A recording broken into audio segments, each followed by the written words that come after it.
எனக்கும் இந்த இட்லி மாவுக்கும் அப்படி ஒரு ராசினே சொல்லலாம். நான் எப்ப இட்லி செஞ்சாலுமே, இட்லி வந்து கல்லு மாரி இல்ல லப்பர் மாரி தான் வரும். அம்மா கிட்ட கேட்டும் சரி, அத்தை கிட்ட கேட்டும் சரி, அவங்க சொல்ற மெஷர்ல வந்து அரிசி மாவு ஊற வச்சு இட்லி செஞ்சாலும் சுத்தமா வந்து எனக்கு இட்லியே வராது. நெறைய வீடியோஸ் பார்த்து ட்ரை பண்ணியிருக்கேன்.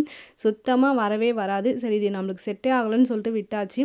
பல மாசமா தோசை ஊத்தி தான் வந்து சாப்பிட்டுட்டு இருக்கிறது. நேத்து ஒருத்தவங்க வந்து சொல்லியிருந்தாங்க, "இந்த மாரி வந்து நீ ட்ரை பண்ணி பாரு, இட்லி சூப்பரா வரும்ன்னு" சொல்லிட்டு. அவங்க சொன்ன மெஷர் படியே வந்து அரிசி ஊற வச்சு இன்னைக்கு வந்து இட்லி வந்து ட்ரை பண்ணியிருந்தேன். சீரியஸ்லி நான் எதிர்பார்க்கல.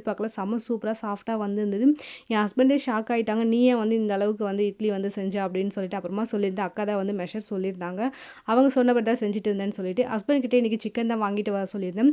சண்டே வந்து கோவில் போறதுனால நான்வெஜ் வந்து எதுவும் செய்யல. சரி இன்னைக்கு வந்து செய்யலாமேன்னு சொல்லிட்டு சிக்கன் வந்து கொஞ்சம் எக்ஸ்ட்ரா வாங்கிட்டு வர சொல்லியிருந்தேன்.